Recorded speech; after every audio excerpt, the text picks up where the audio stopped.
तर नमस्कार मित्रांनो, स्वागत आहे आपल्या मराठी कोडिंग शाळा या यूट्यूब चॅनलवर. तर जसं मी तुम्हाला सांगितलं होतं की आपली जी सी लँग्वेजची सिरीज आहे सगळ्यात आधी स्टार्ट होईल. तर आज आहे त्याचा दुसरा दिवस आणि आज आपण काय शिकणार आहे? आज आपण शिकणार आहे की कंपायलर काय असतं हे परत एकदा रिव्हिजन करून घेऊ. त्याच्यानंतर नेक्स्ट म्हणजे की बेसिक स्ट्रक्चर काय असतं सी प्रोग्रामिंगचं, तर ते मी तुम्हाला सांगणार आहे. आणि एक बेसिक प्रोग्राम घेऊ आधी. काल मी तुम्हाला सांगितलं होतं की हॅलो वर्ड वगैरे हे शिकवलं होतं. आज थोडंसं आपण बेसिक प्रोग्राममध्ये काय काय स्ट्रक्चर असतं हे समजू. त्याच्यानंतर नेक्स्ट आपल्याला जे समजायचं आहे की डेटा टाईप काय असतं, व्हॅरिएबल्स काय असतं, या सर्व गोष्टी आपल्याला प्रॉपर वेमध्ये शिकायच्या आहे. तर सगळ्यात आधी आपण हे बघू की कंपायलर काय असतं. तर तुम्हाला मी काल सांगितलं होतं की आपण जो प्रोग्राम सी लँग्वेजमध्ये लिहितोय तो सी लँग्वेजमधला प्रोग्राम डायरेक्ट मशीनला समजणार आहे का? नाही. प्रोग्राम काय असतो? एक सेट ऑफ इन्स्ट्रक्शन असतात. त्या इन्स्ट्रक्शन डायरेक्ट मशीनला समजणार आहे का? नाही. जर त्या सर्व गोष्टी मशीनला व्यवस्थितपणे समजायच्या असेल तर काय करावं लागतं आपल्याला? काय करावं लागतं की त्या सी लँग्वेजच्या प्रोग्रामला, त्या सेट ऑफ इन्स्ट्रक्शनला आपल्याला कशामध्ये कन्वर्ट करावं लागतं? कन्वर्ट करावं लागतं मशीन लेवल लँग्वेजमध्ये. आता हे मशीन लेवल लँग्वेजमध्ये डायरेक्टली तर नाही कन्वर्ट होणार.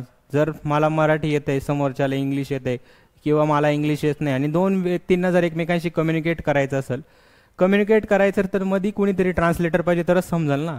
जर मला इंग्लिश समजतच नाही, मला फक्त मराठीच समजते, तर काय होऊन जाईल? समोरचा काय बोलतो ते समजेल का मला? जर मध्ये एक असा एक ट्रान्सलेटर असेल, तो ट्रान्सलेटर काय सांगेल की तो जे इंग्लिशमध्ये बोलतो ते मला ट्रान्सलेट करून कशात सांगेल? मराठीमध्ये सांगेल. तर मराठीमध्ये सांगितलं तर काय होईल? मला समजेल की तो काय बोलतोय किंवा त्याचं काय म्हणणं आहे हे मला समजेल. किंवा मी मराठीत बोलतो, त्याला इंग्लिशमध्ये समजत नाही, तर ट्रान्सलेटर काय करेल? त्याला दोन्ही लँग्वेज येतील, मराठी आणि इंग्लिश. तो काय करेल? मराठीचं ट्रान्सलेशन कशात करेल? इंग्लिशमध्ये करेल. तेव्हा त्या इंग्लिशवाल्या पर्सनला काय समजेल की मी ॲक्च्युअलमध्ये काय बोलतोय. आलं ध्यानात? तसंच कंपायलर जो आपण सी लँग्वेजचा प्रोग्राम लिहितो, तर सी लँग्वेजचा प्रोग्राम डायरेक्ट मशीनला समजतो का? नाही. त्या मशीनला जर समजायचं असेल तर काय करावं लागतं? काय करावं लागतं? त्या प्रोग्रामला आधी मशीन लेवल लँग्वेजमध्ये कन्वर्ट करावं लागतं. आणि ते कन्वर्ट करण्याचं काम कोण करतं? कंपायलर आपला करत असतो. आणि कंपायलर काय करतो? आधी आपला जो कोड लिहिलेला आहे, कोणत्या लँग्वेजमध्ये लिहिलेला आहे? जसं की समजा की सी लँग्वेज ही ह्युमन रीडेबल लँग्वेज आहे. म्हणजे ह्युमन त्याला रीड करू शकतो किंवा त्याला समजून तो टाईप करू शकतो किंवा इन्स्ट्रक्शन तो त्या लँग्वेजमध्ये देऊ शकतो. पण मेन आता काय आहे की मशीनला समजायचं आहे आपल्याला. मशीनला समजायचं तर काय करावं लागेल? मला कंपायलर काय करेल? 0 आणि 1च्या फॉर्ममध्ये त्याला कन्वर्ट करेल, मशीन लेवल लँग्वेजमध्ये कन्वर्ट करेल. आणि 0 आणि 1च्या फॉर्ममध्ये डेटालाच काय करू शकतो? मशीन समजू शकतो. आणि नंतर ज्या पण इन्स्ट्रक्शन दिले गेलेले त्या इन्स्ट्रक्शननुसार तो टास्क परफॉर्म करेल. आणि टास्क परफॉर्म केल्यानंतर काय होईल? आपल्याला जे आउटपुट पाहिजे ते आउटपुट, स्पेसिफिक आउटपुट आपल्याला तिथं मिळेल. तर हेच सगळं मी मागच्या लेक्चरमध्ये तुम्हाला समजावलं होतं. मेन जे आपल्याला समजायचं आहे आजच्या लेक्चरमध्ये ते हे की basic structure of C program. C प्रोग्रामिंगचं स्ट्रक्चर काय असतं? तर सगळ्यात पहिलं बघा, तुम्ही आपण कोणता पण प्रोग्राम लिहित असताना, म्हणजे की तुम्ही वेगवेगळ्या लँग्वेज आधी पुढे शिकशाल, तर त्यामध्ये ना काही म्हणजे की पूर्ण कोड आपण जो लिहितो ना त्याच्यामध्ये काही इनबिल्ट फंक्शनॅलिटीज आपल्याला प्रोव्हाइड केले जातात. काय केलं जातं? Inbuilt functionalities. म्हणजे की काही जर काही फंक्शन जर लँग्वेजमध्ये पहिल्यापासून जर डिफाईन नसेल तर ती लँग्वेज युजर फ्रेंडली राहील का? नाही. कारण लाईन ऑफ कोड जास्त वाढेल ना. तर लाईन ऑफ कोड मिनिमाइज करण्यासाठी काय केलं गेलं की लँग्वेजमध्ये काही गोष्टी केल्या गेल्या. त्याच्यामधली एक गोष्ट म्हणजे हेडर फाईल्स. हे हेडर फाईल्स काय प्रोव्हाइड करतं? हेडर फाईल्स असं समजा की प्रोसेसर डिरेक्टिव्ह, याला काय म्हणतात? प्रोसेसर डिरेक्टिव्ह आहे. हॅशटॅगनी जे पण डिनोट केलं जातं त्याला काय म्हणतात? Processor directive. आपण हे शिकणार पण आहे, प्रोसेसर डिरेक्टिव्ह कसं बनवता, काय करता, हे सर्व शिकणार आहे. तर म्हणजे काय केलं गेलं की काही फंक्शनॅलिटीज पहिल्यापासून इनबिल्ट जर कंपायलर म्हणजे प्रोग्रामरला जर द्यायच्या असेल तर तिथं काय बनवलं गेलं? Header files. हे हेडर फाईल्स काय? जसं की stdio.h, हॅशटॅग इन्क्लूड stdio.h. तर जे आपल्याला प्रिंटेप किंवा स्कॅनएफ, प्रिंटेप म्हणजे की युजरला आउटपुट आपल्याला दाखवायचं असतं, किंवा स्कॅनएफ, हे काय? हे फंक्शन आहे. हे काय? याला काय म्हणता? हे फंक्शन आहे. हे फंक्शन आपण काय केलं? मेन फंक्शन कॉल केलेले. पण जेव्हा मी फंक्शन शिकवलं तर अजून व्यवस्थित तुम्हाला समजेल. याचा बॅकग्राऊंडमध्ये जो पण कोड चालणार आहे हा कुठं लिहिला गेलेला आहे? कुठं लिहिला गेलेला आहे? stdio. नावाची जी हेडर फाईल आहे त्या हेडर फाईलमध्ये काय केलं? त्याच्या बॅकग्राऊंडमध्ये जे पण लॉजिक आहे, आउटपुट स्क्रीन दाखवण्यासाठी काय काय आपल्याला लॉजिक लागेल, किंवा याला काय म्हणता माहिती आहे का, हॅशटॅगला एक कमांड देतोय, तो काय करतोय, कमांड देतोय की या हेडर फाईल काय कर, इन्क्लूड कर, stdio.h नावाची एक हेडर फाईल आहे, त्याच्यामधले या फंक्शनॅलिटीज तू या गिवन दिलेल्या प्रोग्राममध्ये डायरेक्टली यूज करू शकतो. कुठं, मेन फंक्शनमध्ये. आता मेन फंक्शन म्हणजे कोणतं, हे इथं इंट मेन घेतलं तर खाली काय घ्यावं लागतं तुम्हाला, रिटर्न 0. पण तुम्ही वाईड मेन पण घेऊ शकता, डायरेक्ट मेन जरी लिहिलं तरी काय ते व्हॅलिड राहणार आहे. आणि या बाकीच्या गोष्टी variable, data types, printf, scanf हे सर्व तुम्हाला मी पुढे शिकवणार आहे. म्हणजे की पहिलं काय होतं, पहिला पार्टकडून स्टार्ट होतं, एक म्हणजे की मेन फंक्शन. मेन फंक्शन असं समजा की प्रोग्रामचा काय एंट्री पॉईंट आहे, काय प्रोग्रामचा एंट्री पॉईंट आहे, आणि त्या फंक्शनमध्ये तुम्ही जे पण लिहिशाल कंपायलर काय करेल, सगळ्यात पहिलं त्या फंक्शनमध्ये ज्या ज्या गोष्टी लिहिलेल्या आहेत त्याला काय करेल, लाईन बाय लाईन एक्झिक्यूट करण्यासाठी स्टार्ट करून देईल. आला ध्यान ना. ते बेसिक स्ट्रक्चर आहे, मध्ये काय लिहिलेलं आहे आता त्या गोष्टीकडे जास्त लक्ष नका देऊ, कारण तुम्हाला व्हेरिएबल मी शिकवलेलं नाही अजून, प्रिंटएफ, स्कॅनएफ पण मी अजून सांगितलेलं नाही. आणि दुसरं गोष्ट म्हणजे की लॉजिकल व्हेरिएबल कसे डिक्लेअर करता या गोष्टी सांगितलेल्या नाही मी, परत या प्रोग्रामवरील लास्टला. आलं. पण तुम्ही म्हणशाल सर ही हेडर फाईल काय आहे, किंवा आपण कोणताही सीचा प्रोग्राम सेव्ह करताना काय करतो, .c एक्सटेन्शन देतो आणि हेडर फाईलला .h एक्सटेन्शन देतो. तर या हेडर फाईल आणि आपण जो प्रोग्राम सेव्ह करणार आहे त्यामध्ये काय डिफरन्स आहे हे जर आपल्याला बघायचं तर एक एक करून पहिलं बघू. तर contains function of definition and main logic. याच्यामध्ये काय असतं की आपण जो पण सीचा प्रोग्राम लिहितो त्याच्या कशात लिहितो आपण तो, जसं की समजा व्हाईड मेन या फंक्शनमध्ये काय लिहितो मी, आपलं प्रोग्रामिंगचं स्टार्टिंग इथं असतं, व्हाईड मेनपासून मेन फंक्शन आपण मध्ये लिहितो, आणि इथं काय करतो एक एक स्टेटमेंट मी लिहायला सुरुवात करतो, जे पण मला लॉजिक लिहायचं किंवा जे स्टेटमेंट मला आउटपुट स्क्रीनवर दाखवायचं किंवा युजरकडून इनपुट घ्यायचं आहे, अशा गोष्टी काय करतो मी लिहित चालतो. तर या सर्व गोष्टी कोणत्या फाईल म्हणजे मी जेव्हा प्रोग्राम सेव्ह करतो कसा सेव्ह करतो, जसं याचा हा प्रोग्राम काय ॲडिशन, तर मी काय करेल add.c. तुम्हाला काय करतो प्रॅक्टिकली मी करून दाखवतो की काय कसं होईल. सगळ्यात पहिले काय करावं लागेल आपल्याला काय करावं लागेल की आपलं जे काल मी तुम्हाला इन्स्टॉलेशन शिकवलं होतं बघा कोड ब्लॉकचं, ते कोड ब्लॉक सॉफ्टवेअर काय करायचं आपल्याला ओपन करायचं, कारण याच्यामध्ये काय की जे कंपायलर आपल्याला नीड आहे त्या सर्व गोष्टी काय केलेल्या आहे इथं प्रोव्हाइड केलेल्या आहे. आता सगळ्यात बघा एम्प्टी फाईल आपण क्रिएट केली, एम्प्टी फाईल क्रिएट केल्यानंतर इथं काय करतो मी वाईड मेन फंक्शन पासून काय करतो आपल्या प्रोग्रामला स्टार्ट करतो. आता तुम्ही म्हणशाल सर तुम्ही तर हेडर फाईल इन्क्लूड नाही केली, तर ANSYने असा रूल बनवलेला होता की आपल्याला हेडर फाईल लिहिण्याची गरज नाही आहे, काय गरज नाही. जसे जसे व्हर्जन ॲड होत गेले तसं त्या व्हर्जनमध्ये हे डिफाईन केलं गेलं की आपल्याला हेडर फाईल लिहिण्याची गरज नाही. पण आपण काय करू, सगळ्यात पहिलं प्रोग्राम लिहितो तर आपण काय करायचं, हेडर फाईल कशी इन्क्लूड करायची हे तुम्हाला मी सांगतो. तर #include stdio.h मी काय केलं त्या हेडर फाईलला इन्क्लूड केलं. हॅशटॅग काय ही कमांड बेस काय प्रोसेसर डिरेक्टिव्ह आहे, हेडर फाईल आहे त्याला काय केलं मी आपल्या प्रोग्राममध्ये इन्क्लूड केलं तर काय करावं लागेल मला, इन्क्लूड केलं तर म्हणजे काय त्याच्यामध्ये ज्या फंक्शनलिटीज डिफाईन केले, जे फंक्शन डिफाईन केले ते डायरेक्टली मी काय करू शकतो मेन फंक्शनमध्ये यूज करू शकतो. तर मेन फंक्शनमध्ये यूज करू शकतो म्हणजे कसं, जसं की आता मला काय करायचं आहे, की मला आहे ना आउटपुट स्क्रीनवर काहीतरी मेसेज दाखवायचा आहे. काय करायचं आउटपुट स्क्रीनवर मेसेज दाखवायचा आहे. तर आउटपुट स्क्रीनवर मेसेज मला काय दाखवायचं आहे, प्रिंटएफ हॅलो कसे आहात. ठीक आहे दादा, हॅलो मी काय करतो हॅलो मित्रांनो हा मेसेज मी देतो. हॅलो मित्रांनो मला काय करायचं आहे, हा मेसेज मला प्रिंट करायचा आहे कुठं आउटपुट स्क्रीनवर. आता जर मला प्रिंट करायचं हा आता काय नॉर्मल टेक्स्टच्या फॉर्ममध्ये लिहिलेला आहे. आता मला स्पेसिफाय करायचं की हा प्रोग्राम काय आहे, सी लँग्वेजमध्ये लिहिला गेला. तर तुम्हाला काय करावं लागेल, त्या फाईलला आधी सेव्ह करावं लागेल. जसं PDF असेल तर आधी आपल्याला मेन्शन करावं लागतं ना .pdf, वर्ड असेल तर डॉक्स, असे आपण काय करतो एक्सटेन्शन देतो. टेक्स्ट फाईल असेल तर .txt असं काय करतो फाईलला एक्सटेन्शन देतो. तसंच मला जर सी प्रोग्राम जर सेव्ह करायचा असेल किंवा सी प्रोग्राम ही फाईल सी प्रोग्रामिंगची आहे असं जर डिनोट करायचं असेल तर आपल्याला काय करावं लागतं, तो प्रोग्राम .c या एक्सटेन्शननी सेव्ह करायला लागतो. तर काय कराल मी Ctrl+C डेस्कटॉपला सेव्ह करतो मी. आणि इथं मी काय नाव देतो त्याला, असं समजा की first1.c करतो मी. काय करतो first1.c. तर .c नावाने काय होईल, तो .c एक्सटेन्शनने काय होईल, तो प्रोग्राम आपला सेव्ह होईल. आणि जेव्हा मी सेव्ह करल तर सेव्ह केल्यानंतर बघा आपल्याला लगेच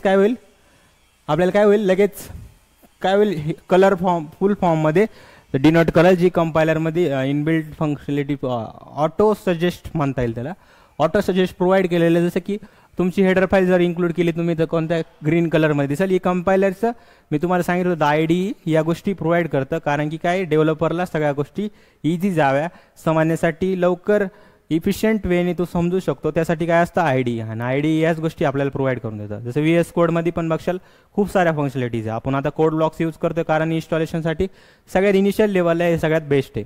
तर काय केलं मी, हॅलो मित्रांनो हा मेसेज मला काय पाहिजे, प्रिंट झाला पाहिजे, कुठं आउटपुट स्क्रीनवर मला दिसलं पाहिजे. तर आउटपुट स्क्रीनवर करण्यासाठी आपल्याला काय करावं लागतं माहिती का, काय करावं लागतं माहिती का, आपल्याला करावं लागतं बिल्ड अँड रन. काय करायचं, बिल्डला जायचं आणि बिल्ड अँड रन केलं तर इथं बघा आउटपुट स्क्रीनवर काय मेसेज दिसला, हॅलो स्पेस नंतर मित्रांनो. जसं तुम्ही इथं मेन्शन केलेले काय केलं, हॅलो स्पेस मित्रांनो, हे काय जसंच तसं तुम्हाला काय दिसलं आपल्या आउटपुट स्क्रीनवर दिसलं. पण आता मला सांगा की जे मी डबल कोट्समध्ये लिहितो ते काय होतं, जसं तसं आउटपुट स्क्रीनवर दिसतंय. काय होतं, डबल कोट्समध्ये ज्या पण गोष्टी लिहितो त्या काय होत्या, जसं तसंच काय होतंय आपल्या आउटपुट स्क्रीनवर दिसतंय. पण इथं बघा तुम्हाला जर अजून बघायचं असेल तर मी काय केलं, इथं मी काय करतो अजून एक स्टेटमेंट लिहितो. जसं की समजा प्रिंट एफ काय लिहिलं मी, प्रिंट एफ मराठी कोडिंग शाळा असा मेसेज मी लिहिला. काय मराठी कोडिंग शाळा हा मेसेज दिला. तर आता आपण चेक करू की हॅलो मित्रांच्या नंतर हा मेसेज प्रिंट होतोय का नाही. काय होतोय, न्यू लाईनमध्ये आला पाहिजे ना. तर बघा न्यू लाईनमध्ये नाही आला, काय आला त्याच्या जस्ट नंतर आला, हॅलो मित्रांनो मराठी कोडिंग शाळा. आता मला काय पाहिजे माहिती का, त्याच्यानंतर एक न्यू लाईन पाहिजे. तर न्यू लाईन पाहिजे तर मी इथं काय करायला माहिती का, स्लॅश एन राहतो. आता हे स्लॅश एन काय नॉन प्रिंटेबल कॅरेक्टर आहे, म्हणजे स्लॅश एन आपल्याला आउटपुट स्क्रीनवर दिसणार आहे का नाही. याने काय होईल माहिती का, स्लॅश एननी एक न्यू लाईन क्रिएट होईल. काय होईल आपली एक न्यू लाईनमध्ये मराठी कोडिंग शाळा हा मेसेज दिसला आणि वरती काय हॅलो मित्रांनो. आणि एक तुम्हाला गोष्ट समजली असं, जी पण गोष्ट मी डबल कोट्समध्ये लिहितोय ते काय होतंय मला जसं तसं दिसतंय. जर मी डबल कोटच्या बाहेर लिहिलं तर काय होईल, डबल कोटच्या बाहेर 1 2 3. आता याला मी जर कंपाईल करायला गेलो तर काय होईल बघा, बघा काय आलं, एरर आलं. एरर डिनोट केलं, तुम्ही डबल कोटच्या बाहेर लिहू शकत नाही कारण की तुम्ही त्याला डिक्लेअर केलेलं आहे कुठं नाही. आलं, डिक्लेअर कसं करायचं ते सांगतो, पण डबल कोटच्या बाहेर तुम्हाला लिहिता येईल का नाही. डायरेक्टली काय देईल तो, एरर देईल. तुम्हाला जे पण मेसेज दाखवायचा आहे आउटपुट स्क्रीनवर तुम्ही तो आधी काय करा तो डबल कोट्समध्ये मेन्शन करा. तर मी ते काढून टाकलं तिकडे बघा, एरर आपलं गेलं. हॅलो मित्रांनो मराठी कोडिंग शाळा आपला मेसेज हा आलेला आहे. समजलं, खूप इझी या गोष्टी. स्टार्टिंगला हे प्रिंटेफ तुम्हाला समजलं तर बाकीच्या सर्व गोष्टी ॲटोमॅटिक तुम्हाला समजायला सुरुवात होईल. तर .c फाईल एक्सटेन्शनमध्ये काय असतो, .c फाईल एक्सटेन्शनमध्ये काय असतं की आपल्याला ज्या पण गोष्टी लिहायच्या त्या कसं लिहित होतो आपण, कसं लिहित होतो इकडं बघा, ज्या पण गोष्टी लिहायच्या होत्या कशात लिहिल्या मी, मेन फंक्शनमध्ये लिहिल. कारण की हा काय एंट्री पॉईंट आहे आणि एंट्री पॉईंटमध्ये जे त्याच्यामध्ये जे जास्त एंट्री पॉईंट म्हणजे मेन फंक्शन आहे त्यामध्ये जे पण आपण स्टेटमेंट लिहू ते पहिले स्टेटमेंट काय चेक करतं की मेन नंतर पहिलं स्टेटमेंट काय आहे, हे आधी एक्झिक्यूट होईल नंतर हे होईल. जसं तुम्ही इथं म्हणजे वरती फंक्शन नावाचा एक प्रकार असतो, ते फंक्शन तुम्ही वरती बनवले असेल त्याला जर कॉल केलं नाही ना मेन फंक्शनमध्ये तरी ते काय होणार आहे, एक्झिक्यूट होणार नाही. तर काय होतं, लाईन बाय लाईन काय होतं, एक्झिक्यूट होतं. स्लॅश एन बद्दल पण तुम्हाला माहीत झालेलं आहे, नॉन प्रिंटेबल कॅरेक्टर आहे ते, आणि ते काय करतं एक न्यू लाईन क्रिएट करतं.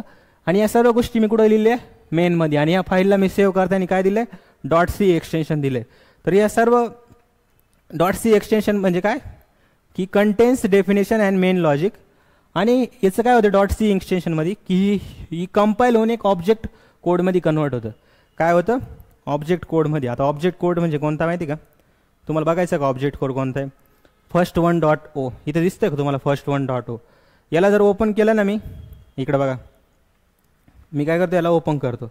ओपन मी काय नोटपॅडच्या द्वारे याला ओपन करतो. आणि तुम्ही बघा या फाईलला काय म्हणता माहिती का, ऑब्जेक्ट कोड. या ऑब्जेक्ट कोड आपण समजू शकतो का नाही, म्हणजे कंपाईल होऊन .c फाईल कशात होते, एक ऑब्जेक्ट कोडमध्ये कन्वर्ट होते. आणि नंतर अजून ही फाईल कशात कन्वर्ट होते, ती म्हणजे executable file .exe file. Intel operating system आहे ती कशावर कंपाईल होऊन रनेबल फाईल कशावर होईल, .exe एक्सटेन्शनद्वारे सिलेक्ट होती. दवा इथं बघा ती दिसते का, first.exe ही कोणती फाईल आहे माहिती का, exe फाईल आहे. म्हणजे याला मी ओपन केलं ना तो काय होतं, रन होतो. काय होतं, रन होतं. आता तुम्ही म्हणशाल रन तर काय होत नाही, म्हणजे ती स्क्रीन येऊन लगेच निघून जाते. आता मला या स्क्रीनला जर थांबवून ठेवायचं असेल तर काय करावं लागेल माहिती काय? काय करावं लागेल? Get C H. काय करावं लागेल? Get C H. आता तुम्ही म्हणशाल गेट सी एच काय आहे? तर गेट सिंग असं समजा की स्क्रीनला रोखण्याचं काम काय करते? स्क्रीनला रोखण्याचं काम कोण करते? गेट सी एच करते. म्हणजे जोपर्यंत मी कोणती पण की या कीबोर्डद्वारे प्रेस करत नाही तोपर्यंत ती स्क्रीन जशी तशी राहील. जसं गेट सी एच मी काय केलं? खाली लिहिलं. आता तुम्ही म्हणशाल गेट सी एचचा कोड कुठे आहे? तर गेट सी एच ही कोनियो डॉट एच एक हेडर फाईल आहे, त्यामध्ये इन्क्लूड आहे. आणि त्या हेडर फाईलला आपण काय करतोय? हेडर फाईल म्हणजे जे फंक्शन बनवलेले गेट सी एच त्या फंक्शनला काय करतोय? मी इथं फक्त कॉल करतोय. काय करतोय? कॉल करतोय, यूज करतोय. आता गेट सी एच काय करायला माहिती का? जर मी याला काय केलं, परत काय केलं माहिती का? बिल्ड आणि रन केलं. काय केलं मी? बिल्ड आणि रन करण्याचं काम केलं. तर बघा हॅलो मित्रांनो आणि मराठी कोडिंग शाळा मेसेज आला. तुम्ही म्हणशाल सर आधी पण असंच येत होतं, पण नंतर तुम्हाला डायरेक्ट काय व्हायचं नाही, प्रोग्राम डायरेक्ट टर्मिनेट होऊन जायचा. पण जोपर्यंत गेट सी एचमुळे काय झालं की ती स्क्रीन तशीच राहिली, जोपर्यंत मी कोणती पण क्री इथं प्रेस करत नाही तोपर्यंत तो प्रोग्राम काय होणार आहे? टर्मिनेट इथं होणार नाही. तर गेट सी एच काय काम करतं? होल्ड करून ठेवण्याचं काम करतं. पण आता तुम्ही म्हणशाल की अजून काय यूज आहे? तर इथं बघा ही जी फाईल आहे फर्स्ट डॉट ई एक्स जी का रनेबल एक्झिक्युटिव्ह फाईल आहे आणि ती विंडोज ऑपरेटिंग सिस्टीमवर आपल्याला दिसेल. याला जर मी ओपन केलं ना, आधी कशी होती फाईल? लगेच क्लोज होऊन जात होती. आता होते की क्लोज? हॅलो मित्रांनो मराठी कोडिंग शाळा होते का क्लोज? नाही होत. तर याला का हे कशामुळे झालं आहे? गेट सी एचमुळे झालेलं आहे. काय झालं? Get C H. Get C एचचं काम काय? होल्ड करून ठेवणं. काय करा? होल्ड करून ठेवलं. जोपर्यंत मी कोणती पण की लॅपटॉपच्या कीबोर्डद्वारे प्रेस करत नाही तोपर्यंत काय ती स्क्रीन तशीच ओपन राहील. जसे की डॉट ई एक्स फाईलला मी जर ओपन केलं, ही काय रनेबल एक्झिक्युटिव्ह फाईल आहे. म्हणजे जर ओपन जरी केलं ना लगेच आपल्याला काय मिळेल? एक टर्मिनलवाली फाईल मिळेल. आणि एक ऑब्जेक्ट कोड तुम्हाला मी सांगितलं कंपाईल होऊन काय होतं? ऑब्जेक्ट कोडमध्ये होतं. आणि एक अजून कशात होतं? ऑब्जेक्ट कोड आपला डॉट ई एक्स फाईलमध्ये एक्झिक्युटिबल रनेबल फाईलवर होतो. कशामध्ये? विंडोज ऑपरेटिंग सिस्टीमवर होतो. लिनक्स असेल तर त्याच्यावर काय होईल? Dot out. काल तुम्हाला मी सांगितलं होतं. आलं ना? आता जर मी इथं काय केलं? एंटर दाबलं तर प्रोग्राम ती फाईल काय झाली? क्लोज झाली. काय केली? क्लोज झाली. तुम्ही कोणती पण कीज तिचा यूज करू शकता. पण तुम्ही म्हणशाल सर गेट सी एचचं आपण इथं लास्टलाच यूज करण्याची गरज आहे का? हो, लास्टला यूज करण्याची गरज काय आहे? आता तुम्हाला सांगतो मी की तुम्ही म्हणशाल सर वरती नाही करू शकत का? हो, वरती पण करू शकतो. म्हणजे कुठं? इथं काय गेट सी एच मी काय करू शकतो? वरती पण यूज करू शकतो. तो वरती यूज केल्याने काय होईल बघायचं आहे तुम्हाला? बघा F9 दाबला, काय दिसतंय का? आता काही दिसत नाही. मी काय केलं? एक की दाबली तर काय आलं? हॅलो मित्रांनो. नंतर काय केलं मी? मराठी कोडिंग शाळा. परत मी गेट सी एच लावला तर परत काय राहिलं? होल्ड करून राहिलं. आणि एंटर दाबल्यानंतर इथं काय झालं? कारण त्याच्यानंतर काय आहे का डायरेक्ट प्रोग्राम काय होऊन जाईल? आपला एक्झिक्युशन स्टॉप होऊन जाईल. समजलं काय? समजलं का तुम्हाला? गेट सी एच काय काम करतं? समजलं? जोपर्यंत कोणती की मी लॅपटॉपच्या कीबोर्डद्वारे किंवा आपण पी सीवर असेल तर कोणताही कीबोर्ड तिथं जोपर्यंत मी की प्रेस करत नाही तोपर्यंत स्क्रीनला काय करतो? तो होल्ड करून ठेवण्याचं काम करतो. आलं ध्यानात? तर गेट सी एच समजलं काय काम करतं. आणि या गेट सी एच फाईलचा कोड कुठे लिहिलेला माहिती का? आता इथं हेडर फाईल इन्क्लूड करण्याची गरज नाही पडली, पण याचा जो बॅकग्राऊंडमधला कोड आहे जो गेट सी एचला बॅकग्राऊंडमध्ये कोड लिहिला गेलेला आणि त्या फंक्शनला आपण काय करतो? फक्त इथं कॉल करतोय. फंक्शन काय असेल मी सांगाल तुम्हाला. तो कुठे लिहिला गेला माहिती का? हॅशटॅग इन्क्लूड कोणत्या फाईलमध्ये माहिती का? Include conio dot H. काय? कोनियो डॉट एच ह्या हेडर फाईलमध्ये लिहिलं गेलं आहे. कोनियो डॉट एच एक हेडर फाईल आहे. जशी stdio डॉट एच असते ना, सेम काय कोनियो डॉट एच नावाची पण एक हेडर फाईल असते. त्याच्यामध्ये काय लिहिलं गेलं? गेट सी एचच्या बॅकग्राऊंडचा कोड हा कुठे लिहिला गेला? कोनियो डॉट एच ह्या हेडर फाईलमध्ये लिहिलं गेलेलं आहे. समजलं? तर ANSYने एक रूल बनवून दिला होता की ह्या हेडर फाईल तुम्हाला लिहिण्याची गरज आहे का प्रत्येक वेळेस? नाही. डायरेक्टली तुम्ही काय वाईड मेनपासून स्टार्ट करू शकता किंवा डायरेक्टली मेनपासून जरी स्टार्ट केलं ना तरी होईल. आता तुम्ही म्हणशाल करून दाखवा सर एकदा. वाईड मेन मी वाईड काढून टाकलं, F9 दाबला मी, बघा झालं. आता एकावर होल्ड झालं कारण गेट सी एच आपण आधी लिहिलेलं आहे. एक की दाबली काय आलं? हॅलो मित्रांनो मराठी कोडिंग शाळा आणलं. आणि अजून एकदा दाबलं तर काय होऊन जाईल? आपला पूर्ण प्रोग्राम हा काय होईल? एक्झिक्युशन इथे स्टॉप होऊन जाईल. समजलं? समजलं का?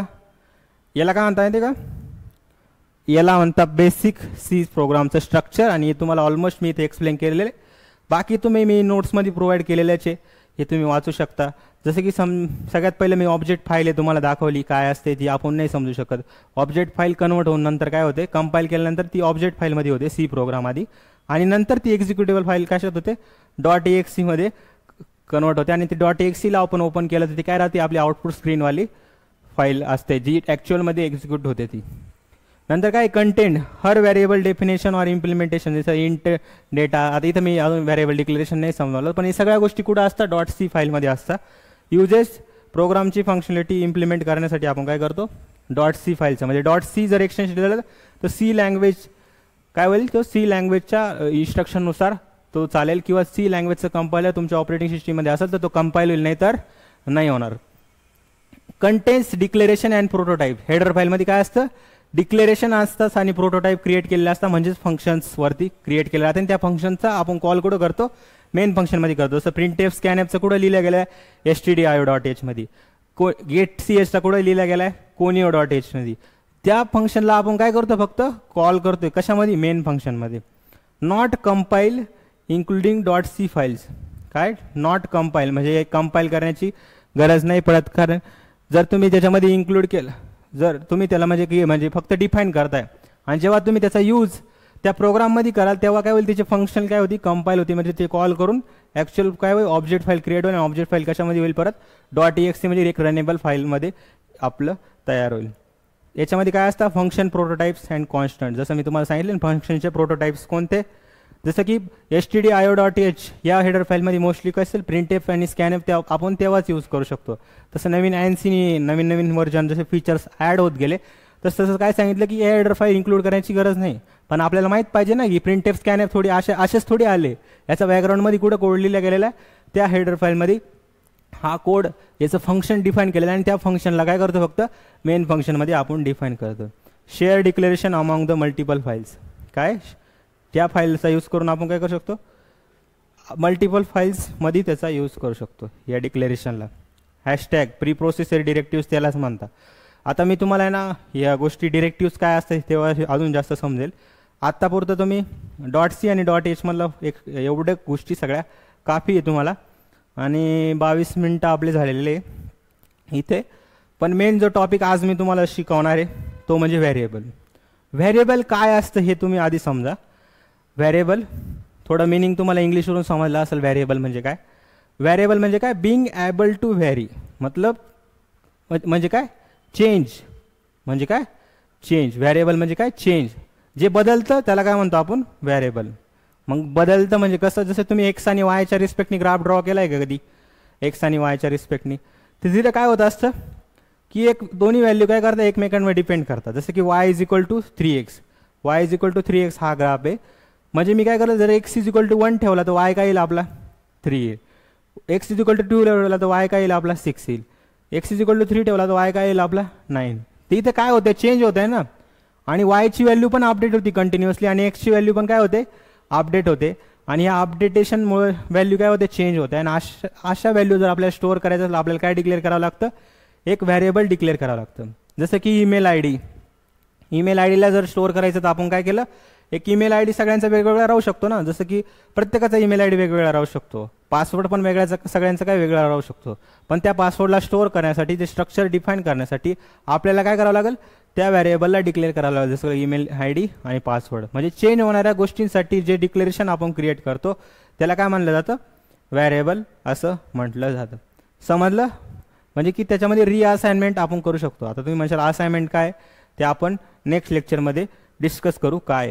जसं की समजा व्हेरिएबल जस्ट लाईक कंटेनर, म्हणजे कसं की जसं समजा की एक कंटेनर आहे, त्या कंटेनरमध्ये काय लिहिलं आहे, एक असं म्हणजे की घरामध्ये एखादा डब्बा आहे, त्या डब्यामध्ये काय लिहिलेलं आहे, पहिलं म्हणजे राईस, नंतर काय दुसरा डब्बा आहे त्याच्यात काय शुगर, तिसरा डब्बा आहे त्याच्यात काय टी आहे. पण काही काळानंतर काय झालं, जो डब्बा आपला काही काळानंतर ती साखर संपून गेल्यानंतर आपण काय टाकलं त्याच्यामध्ये, शुगर टाकली, आणि जो शुगरचा डब्बा होता तो संपून गेल्यानंतर त्याच्यात काय टाकलं, टी टाकली, आणि इथे काय केलं, टीच्या याच्यात काय टाकलं, राईस टाकलं. म्हणजे इथे काय होतं, चेंज होत आहे ना, चेंज होतं ना. तर हे चेंज होणाऱ्या अशा गोष्टींनाच आपण काय म्हणतो, व्हेरिएबल असं म्हणतो. आता व्हेरिएबल सगळ्यांना माहिती आहे, पण आपल्याला शिकायचं प्रोग्रामिंग लँग्वेजमध्ये व्हेरिएबल काय राहतं. तर व्हेरिएबल असं समजा की बिंग ॲबल टू व्हेरी, म्हणजे की असं समजा की जर मी काय केलं ए इज इक्वल टू, जर मला काय करायचं आहे एखादा डेटा स्टोअर करायचा आहे, जसं की 10 नंबर मला काय करायचं आहे रॅममध्ये जाऊन स्टोअर करायचा आहे.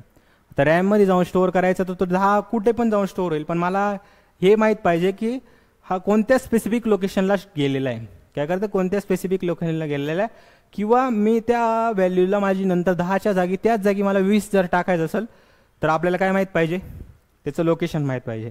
लोकेशन माहीत पाहिजे म्हणजे त्याला काहीतरी नाव पाहिजे.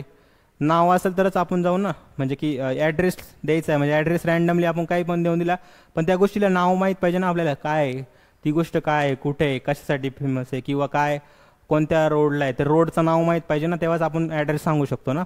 तर सेम आता व्हॅरिएबल पण सेम काम करतं. जर मला त्या गोष्टी डेटा मला स्टोअर करायचा आहे मेमरी लोकेशनमध्ये, मला त्याचा ॲड्रेस माहीत पाहिजे असं, तर त्या ॲड्रेससोबत मला त्याचं काय माहीत पाहिजे, नाव पण माहीत पाहिजे. जसं ए इज इक्वल टू काय केलं मी 10, तर ए काय झाला आपला माहिती का, ए आपला झाला व्हॅरिएबल.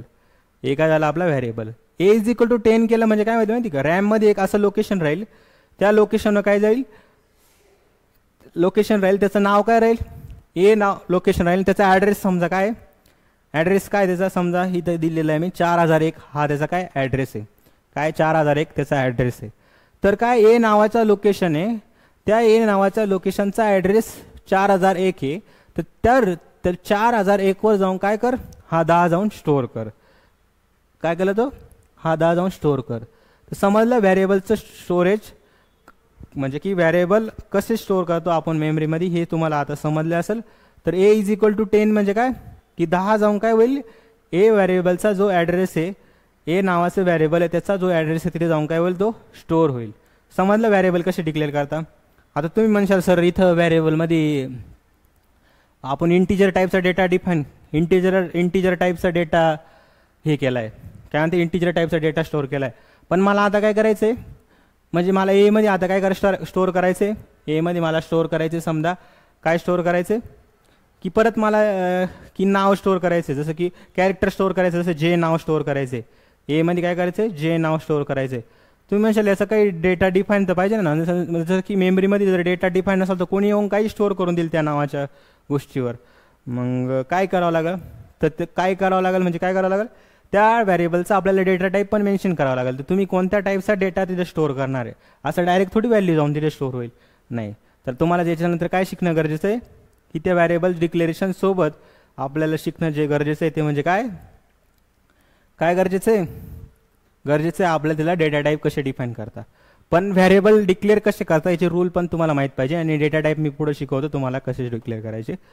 तर व्हॅरिएबल डिक्लेअर करत असताना काही रूल आहे, की रूल्स आहे, ही रूल्स तुम्हाला माहीत पाहिजे, नाही तर काय होतं आपण प्रोग्राम व्यवस्थित लिहितो पण व्हॅरिएबलचे जे रूल आहे ते आपले जर क्लिअर नसेल तर काय होऊन जातं, काय होतं क्लिअर जर नसेल तर काय होऊन जातं, आपल्या व्हॅरिएबलचं नावच चुकलेलं राहतं आणि आपल्याला कळत नाही. मग तुम्ही म्हणशाल आपण तो व्हॅरिएबलचं नाव दिलं आहे मी, पण नाव दिलं नाही, नाव लिहिण्याचे पण काही गोष्टीचे रूल आहे. तर पहिला रूल हा आहे की अलाउड कॅरेक्टर्स, म्हणजे की identifiers can allowed letters A to Z, digit 0 to 9 and underscore, या सर्व गोष्टी तुम्ही यूज करू शकता व्हॅरिएबल नेमिंगच्या दृष्टिकोनातून. पण तुम्ही कधी पण आहे ना नंबरनी तुमचं व्हॅरिएबल डिक्लेरेशन स्टार्ट करू शकत नाही. काय नंबरनी तुमचं व्हॅरिएबल डिक्लेरेशन स्टार्ट करू शकत नाही. तुम्हाला ऑलवेज काय करावं लागतं माहिती का, कॅरेक्टरपासूनच व्हॅरिएबलचं नेम डिक्लेरेशन स्टार्ट करावं लागतं. स्टार्टिंग कॅरेक्टर म्हणजे की तुम्ही अंडरस्कोर पण यूज करू शकता, जसे काउंट अंडरस्कोर टोटल असं तुम्ही यूज करू शकता. नंतर केस सेन्सिटिव्हिटी म्हणजे की identifiers are case sensitivity, so value and value are the consider different. म्हणजे काय, हा व्ही काय कॅपिटल आहे, हा व्ही काय स्मॉल आहे. तर स्मॉल आणि कॅपिटल हे काय, तुम्ही जर व्हॅल्यू नावाचं एक व्हॅरिएबल आहे, जसं की व्ही नावाचं एक व्हॅरिएबल आहे त्याच्यामध्ये 10 स्टोअर केला आणि स्मॉल व्ही मध्ये तुम्ही 10 स्टोअर केला, हे दोन्ही काय वेगवेगळे, यांना सेम नाही समजलं जाणार. का बरं सेम नाही समजणार, ते तुम्हाला आस्की नंबर पुढे शिकवल मी. आस्की नंबर एक नावाची कन्सेप्ट आहे की तुमचा स्मॉल ए आणि कॅपिटल ए याच्यामध्ये डिफरन्स आहे. का, कारण की आस्कीनी मधलं प्रत्येक कॅरेक्टरला काय केलं, एक एक वर्ड, प्रत्येक कॅरेक्टरला काय केलं, एक एक नंबर डिफाईन केले गेलेला. त्याच्यामुळं काय होतं ॲक्च्युअल, कारण की हे भले आपल्याला इंग्लिश म्हणजे व्हॅरिएबल नाव आपण इंग्लिशमध्ये लिहितोय, पण ते ॲक्च्युअलमध्ये कशात कन्वर्ट होतं, नंतर नंबरमध्येच कन्वर्ट होतं. आणि नंबरलाच बायनरी नंबरमध्ये काय डेसिमल नंबरमध्ये होतं, आणि डेसिमलचा काय होतं बायनरी. मग ते काय होतं, आपल्याला डेसिमल नंबर समजतं आणि बायनरी नंबरमध्ये कन्वर्ट करू शकतो आपण. पण मशीनला जर समजायचं असेल तर काय करावं लागतं, ॲक्च्युअली त्या नंबरला कॅरेक्टरला काय करावं लागतं, बायनरी नंबरमध्येच कन्वर्ट करावं लागतं. आलं ध्यानात. त्याच्यामुळं दोघांमध्ये काय डिफरन्स आहे, कारण की प्रत्येक कॅरेक्टरचं काय काहीतरी आस्की नंबर वर्ल्डमध्ये, पूर्ण वर्ल्डमध्ये तो डिफाईन आहे. रिझर्व वर्ड्स म्हणजे की कोणते रिझर्व वर्ड्स आहे, काही रिझर्व वर्ड्स आहे जसं की इंटिजर, रिटर्न, फॉर, हे तुम्हाला मी शिकवलं पुढं एक एक करून. ते काय रिझर्व वर्ड्स पहिल्यापासूनच डिफाईन आहे. कुठं डिफाईन आहे तुम्ही म्हणशाल सर, की प्रत्येक लँग्वेज डिझाईन करत असताना ना त्यांनी काही वर्ड यांना रिझर्व करून घेतले स्वतःकडं. म्हणजे कसं, जसं की इंटिजर हा रिझर्व करून घेतला, वर्ड रिटर्न हा काय केला रिझर्व करून घेतला, कॅर हा काय रिझर्व करून घेतला. म्हणजे की दुनियातले काही गोष्टी म्हणजे की प्रत्येक म्हणजे तुम्ही सर्च करा नेटवर जाऊन की सी लँग्वेजमध्ये करंट रिझर्व कीवर्ड किती आहे, आणि काय करा कमेंट करा खाली कमेंट सेक्शनमध्ये टाका की टोटल रिझर्व कीवर्ड किती आहे. आपण उद्या तसं डिस्कस करू, रिझर्व कीवर्ड काय राहता, आयडेंटिफायर काय राहता, हे सर्व गोष्टी डिस्कस करू आपण. पण आता टोटल रिझर्व कीवर्ड कोणते हे तुम्ही बघून ठेवा. आणि आत्तापर्यंत सी लँग्वेजमध्ये कोणते कीवर्ड रिझर्व केलेले, रिझर्व म्हणता येईल की राखीव, पहिल्यापासूनच काय केलं गेलं त्यांना राखीव केलं गेलं. म्हणजे एसिड्स हे काय कीवर्ड पहिल्यापासून या लँग्वेजमध्ये डिफाईन आहे. बाकी तुम्ही याला व्हेरिएबल डिक्लेरेशनसाठी यूज करू शकत नाही. इथं काही रूल्स पण लिहिलेले आहे मी, एक्झाम्पल फॉर व्हॅलिड आणि इनव्हॅलिड आयडेंटिफायर्स. व्हेरिएबल म्हणजेच काय राहतं, आयडेंटिफायर. आयडेंटिफायर म्हणजे काय, ओळख. त्या डेटा तुम्ही स्टोअर करता त्या किंवा ज्या मेमरी लोकेशन स्टोअर करता त्याची ओळख काय, ओळख म्हणजे काय, व्हेरिएबलचं नेम. काय राहील, व्हेरिएबलचं नेम. तर व्हेरिएबलचं नेम डिक्लेअर करताना कसं करता, माय व्हॅर हे व्हॅलिड आहे. अंडरस्कोर पण स्टार्ट करू शकता तुम्ही, underscore temp, count two, max underscore value, या सर्व गोष्टी काय तुमच्या व्हॅलिड आहे. इनव्हॅलिड कोणत्या आहे, second value start with the digit किंवा रिझर्व कीवर्डनी तुम्ही यूज करू शकत नाही. Second value start with the digit, डिजिटपासून स्टार्ट केलं, इथं काय 2 तुमचा डिजिट झाला ना, तर हे काय व्हेरिएबल नाव कन्सिडर केलं तुमचं जाणार नाही. समजलं, इझी आहे या गोष्टी. आता व्हेरिएबल नेम्स जसं की इंटिजर हे नाव व्हॅलिड आहे. फंक्शन पण डिक्लेअर करताना वाईड, कॅल्क्युलेट असे व्हेरिएबलचे नेम मिनिंगफुल पाहिजे. असं नाही का डायरेक्टली फंक्शनचं नाव तुम्ही नंबरपासून स्टार्ट केलं. आलं देण्यात, तुमचं नाव काय पाहिजे, ऑलवेज मिनिंगफुल पाहिजे व्हेरिएबलचं नेम. आणि अंडरस्कोरने स्टार्ट करू शकता, स्मॉल लेटर कॅपिटल लेटरने स्टार्ट करू शकता. स्मॉल आणि कॅपिटल तुम्ही सेम वर्ड केले तर दोघांचा मिनिंग काय राहतो, वेगळा असतो. दुसरी गोष्ट म्हणजे की तुम्ही नंबरपासून व्हेरिएबल डिक्लेरेशन स्टार्ट करू शकत नाही, आणि कोणते रिझर्व कीवर्ड तुम्ही ॲज अ व्हेरिएबल नेम वापरू शकत नाही. ॲरेचं पण बघा, या गोष्टी मी शिकवलं तुम्हाला, पुढे टेन्शन घ्यायचं काही काम नाही. आता एक एक करून तुम्हाला मी सगळ्या गोष्टी शिकवल्या, तर त्याला यूज कुठं करायचं, यूज करायचं आपल्याला कुठं, आपल्या प्रोग्रामिंग लँग्वेजमध्ये. आता तुम्ही म्हणशाल प्रोग्रामिंग लँग्वेजमध्ये यूज करायचं, पण या प्रोग्रामिंग लँग्वेजमध्ये काहीतरी गोष्ट पाहिजे ना, की व्हेरिएबलमध्ये डेटा तुम्ही कोणता पण स्टोअर करता, पण तो डेटा आपल्याला मेन्शन करावा लागेल की कोणत्या टाईपचा डेटा तुम्ही इथे स्टोअर करू शकता व असं. तर कोणत्या टाईपचा डेटा स्टोअर करू शकता त्याच्यामध्ये तुम्हाला हे माहीत पाहिजे की आधी त्या व्हेरिएबलमध्ये कोणता डेटा स्टोअर करायचा तो आधीच डिक्लेअर झाला पाहिजे. तो डिक्लेअर व्हायचा आहे तर आपल्याला कोणते आले, वेगवेगळे डेटा टाईप आले. म्हणजे डेटा कोणत्या कोणत्या टाईपचा असू शकतो, एक म्हणजे की फ्लोट म्हणजे डेसिमल फॉर्ममध्ये राहू शकतो, इंटिजर टाईपचा राहू शकतो, कॅरेक्टर टाईपचा राहू शकतो, अजून स्ट्रिंग टाईपचा असू शकतो. नंतर अजून कोणता टाईपचा राहील आपला, लॉंग म्हणजे खूप मोठा नंबर राहील, शॉर्ट, असे वेगवेगळे खूप सारे डेटा टाईप आहे. आता हे डेटा स्टोअर करण्यासाठी आपल्याला काय वेगवेगळे डेटा टाईप डिक्लेअर करावं लागतं. तुम्ही म्हणशाल तर डेटा टाईपची गरज का पडली, डेटा टाईपची गरज कुठं पडली, जसं की समजा युअर लोकेशन. आता युअर गुगल मॅप तुम्ही ओपन केलं आणि गुगल मॅपमध्ये जाऊन तुम्ही काय केलं, युअर लोकेशन जागी नंबर टाकून दिला, काहीतरी व्हॅलिड आहे का, लोकेशनचं नाव काहीतरी मिनिंगफुल पाहिजे, नंबर कशाला टाकताय तुम्ही, आलं त्यांना. या गोष्टी माहीत पाहिजे ना, की जर भले तुम्ही तिथे जाऊन तुम्हाला ऑप्शन आहे की तुम्ही काही पण टाकू शकता, पण नंबर टाकायची गरज आहे का तिथं, नाही. तर जसं की युअर लोकेशन, की कुठून तुम्हाला स्टार्ट करायचं आहे, आणि चूज डेस्टिनेशन, की काय युअर लोकेशन म्हणजे इथं काय येणार आहे तुमचा नंबर. जसं की आता काय नाशिक आहे, पुणे आहे, महाराष्ट्र आहे, इथं काय करशाल तुम्ही तुमचं लोकेशन इथं स्टार्ट केलं, जसं की नाशिक लोकेशन आहे. चूज डेस्टिनेशन, जसं तुम्हाला कुठं जायचं आहे, पुण्याला जायचं आहे, काय केलं पुण्याला जायचं, हे दोन्ही काय डेस्टिनेशन काय, तुम्ही काय करता इथं एक स्पेसिफिक डेटा टाकताय ना, तो डेटा काय करायला मेन्शन तुम्हाला करावं लागेल. की इथं डेटा कोणता राहील तुमचा, ऑलवेज तुम्ही सिटीचं नाव कसं स्टार्ट करता, असं ऐकलं की 1 2 3 असं काही सिटीचं नाव ऐकलंय तुम्ही. सिटीचं नाव पण काय राहतं, मिनिंगफुल राहतं, आणि तेव्हा तुम्ही टाकताना पण काय टाका, मिनिंगफुल इथं नेम टाका. जसं की your location Nashik, choose destination म्हणजे तुम्हाला जायचं कुठे, पुणे, तर या पुणे काय टाकलं मी, डेस्टिनेशन टाकलं, आणि दोघं नाव काय आहे, मिनिंगफुल आहे, आलं देणार. तसंच आपलं हे काय राहतं, इथं काय ATMचा पिन, आता ATMचा पिन तुम्ही काय ABCD थोडी टाकशाल, आला देणार. तिथं काय राहील, एक नंबरच्या फॉर्ममध्ये राहील ना, तर नंबरच्या फॉर्ममध्ये तिथं पण काय लागेल, डेटा टाईपची गरज पडेल ना, की स्पेसिफाय करावं लागेल, की तुम्ही फक्त काय टाकू शकता, नंबरच टाकू शकता. समजलं काय गरज आहे आपल्याला, समजलं काय गरज आहे, डेटा टाईपची का बरं गरज आहे, समजल्या गोष्टी.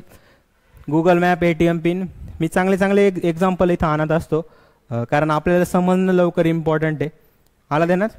आता तुम्ही म्हणशाल सर लँग्वेजमध्ये डेटा टाईप डिफाईन करायला पाहिजे ना, मग त्यांनी हो डिफाईन केलेले, प्रत्येक लँग्वेजमध्ये काय केलेलं आहे, पहिल्यापासूनच डेटा टाईप काही डिफाईन केलेले, आणि त्यालाच आपण काय म्हणतो, रिझर्व कीवर्डमध्ये ते समाविष्ट असतं. काय असतं रिझर्व कीवर्ड, पहिल्यापासून समाविष्ट असतं. पण काही नाही बघा, काय म्हणजे की जसं की प्रिमेटिव्ह, डिराइव्हड आणि युजर डिफाईन, हे तुम्हाला समजवतो कोणते कोणते डेटा टाईप असतात. पण मेन जे आपले राहतं ना, हे येतं रिझर्व कीवर्डमध्ये, कोणते integer, float, char, void and other, हे काय प्रिमेटिव्ह डेटा टाईप आहे. प्रिमेटिव्ह डेटा टाईप म्हणजे की यांना कोणी डिफाईन नाही केलं, हे ऑलरेडी काय रिझर्व आहे, काय हे रिझर्व आहे, पहिल्यापासूनच डिफाईन येते. याला म्हणजे याला तुम्ही व्हेरिएबलच्या नेममध्ये इन्क्लूड करू शकता का, नाही. डिराइव्हड म्हणजे काय, आता तुम्ही म्हणशाल डिराइव्हड म्हणजे की या प्रिमेटिव्ह डेटा टाईपचा यूज करून बनलेले, काय प्रिमेटिव्ह डेटा टाईपचा यूज करून बनलेले कोणते, डिराइव्हड. म्हणजे ॲरे कसा पुरा इंटिजर राहतो ना, सेम टाईपचा डेटा कंटिन्युअस लोकेशनवर स्टोअर होतो. पॉइंटर पण काय, हा दुसऱ्याचा ॲड्रेस स्टोअर करतो. स्ट्रिंग पण काय, collection of the character. Address पण काय राहील, एक नंबरच्या फॉर्ममध्येच राहील ना, मग इंटिजर. हा पण काय, जसं ॲरे इंटिजर राहू शकतो, फ्लोटचा ॲरे राहू शकतो, कॅरेक्टर ॲरे म्हणजे स्ट्रिंग असतो. वाईड अँड ऑदर काय, हे काय वाईड अँड म्हणजे सर म्हणजे वाईड कोणता डेटा टाईप आहे, वाईड म्हणजे की त्याच्यातून काहीच रिटर्न नाही, फंक्शनमध्ये मोस्टली यूज केला जातो. रिटर्न डेटा टाईप आहे हा, फंक्शनमध्ये यूज केला जातो, की म्हणजे मला काहीच जर रिटर्न नसेल करायचं एखाद्या स्पेसिफिक फंक्शनकडून, तर तरी काय यूज करतो आपण, वाईड यूज करतो. आणि हा पण एक काय प्रिमेटिव्ह डेटा टाईप्सचे. डिराइव्हडमध्ये बघितलं तर कोणते आपले ॲरे, पॉइंटर, स्ट्रिंग असे खूप टाईप येणार आहे पुढं. नंतर तुम्ही म्हणशाल युजर डिफाईन. युजर डिफाईन आपण हे सगळे शिकणार आहे, कोणते कोणते टाईप आहे, एक म्हणजे स्ट्रक्चर आहे, युनियन आहे, इनम आहे, टाईप डेप आहे, हे सगळे काय सी लँग्वेजमध्ये युजर डिफाईन डेटा स्ट्रक्चर. याच्यातले मेन आपण हे दोन शिकतो, स्ट्रक्चर आणि युनियन. यांच्याबद्दल मी सांगतो. म्हणजे तुम्हाला स्वतःच्या नावाचं जर डेटा टाईप डिफाईन करायचं असेल ना, तर ते सी लँग्वेजमध्ये करू शकता. म्हणजे कसं, स्ट्रक्चरच्या मदतीने करू शकता, युनियनच्या मदतीने करू शकता स्वतःचा. म्हणजे याला काय म्हणता, प्री डिफाईन, काय म्हणता याला, प्री डिफाईन काय म्हणतो, प्री डिफाईन, किंवा याला म्हणतो आपण की पहिल्यापासून डिफाईन ते प्रिमेटिव्ह, त्यांचा यूज करून बनलेले डिराइव्ह, आणि स्वतःच्या नावाचे जर काही बनवायचं असेल त्याला काय म्हणतो, युजर डिफाईन. समजलं डेटा टाईप कोणते कोणते. आता तुम्ही सर म्हणजे एवढे डेटा टाईप समजावले तर एक एक सांगा काय आहे काय नाही. तर मी मेनली आपण काय करू, एक दोनच प्रोग्रामवर जास्त फोकस करू. बाकीच्या ज्या गोष्टी आहे हे जिथं गरज पडेल तिथं मी तुम्हाला सांगणार आहे. तर इंटिजर म्हणजे एकाच टाईपचे नाही राहणार ते. इंटिजर कोणत्या कोणत्या टाईपचे राहतात, इंटिजरमध्ये पण टाईप आहे, सब टाईप्स. एक म्हणजे शॉर्ट इंट, त्याच्यानंतर इंटिजर, लॉंग इंट आणि लॉंग इंट. तुम्ही म्हणजे हे साइन शॉर्ट इंट काय, अनसाइन शॉर्ट इंट काय, साइन इंट काय, अनसाइन इंट काय. तर साइन इंट म्हणजे काही असं आहे की याच्यामध्ये तुम्ही काय करू शकता, पॉझिटिव्ह आणि निगेटिव्ह 0 दोन्ही तिन्ही व्हॅल्यू स्टोअर करू शकता. आणि अनसाइनमध्ये काय राहतं, 0 to पॉझिटिव्ह नंबरच तिथे स्टोअर करू शकता. कशामध्ये, अनसाइनमध्ये. बाकी सगळ्या ठिकाणी यांचा मिनिंग एकच आहे. शॉर्ट म्हणजे की जिथे शॉर्ट रेंजमध्ये तुम्हाला डेटा स्टोअर करायचा तरी काय शॉर्ट इंट डिफाईन करतो. इंटिजर म्हणजे की तुम्हाला नंबर स्टोअर करायचा तर इंटिजर. लॉंग इंट म्हणजे मोठा नंबर स्टोअर करायचा तर लॉंग इंट. लॉंग इंट म्हणजे की अजून मोठा नंबर स्टोअर करायचा असेल तर तिथे काय यूज करतो, लॉंग इंटला यूज करतो. ते इंटिजरचे सब टाईप्स आहे, हे तुम्ही स्टडी करू शकता. पण डायरेक्टली तुम्हाला सगळ्यात मेन इम्पॉर्टंट कोणता राहतो, इंट. पण हे तुम्ही म्हणजे एका बरं जे गेट वगैरे जे एक्झाम देणार आहे तुम्ही त्यामध्ये ना हे गरजेचं आहे.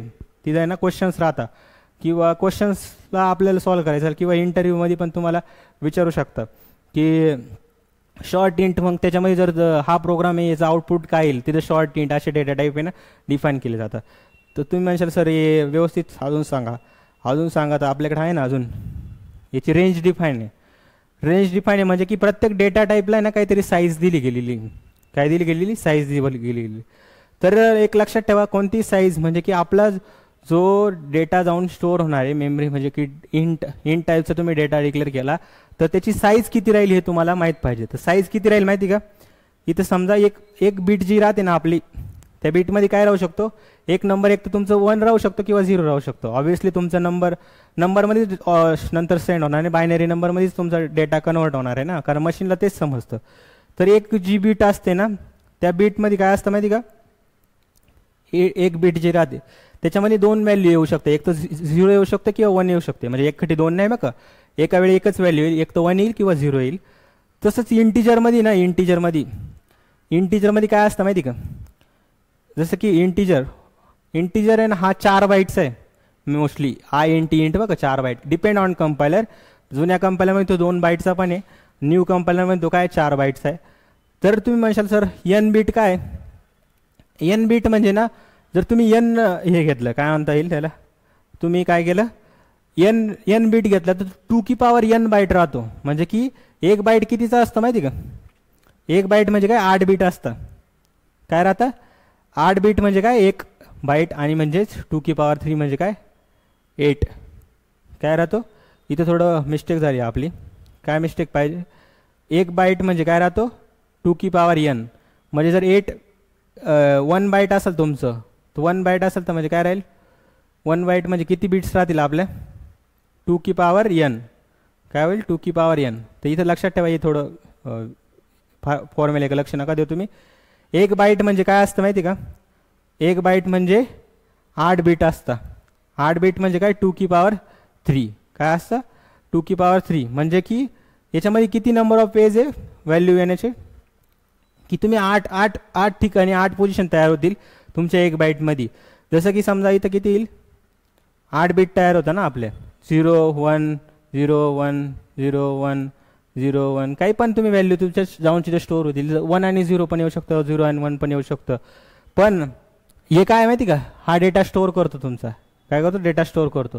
तर 1 बाईट म्हणजे काय राहतो 8 बीट असतो.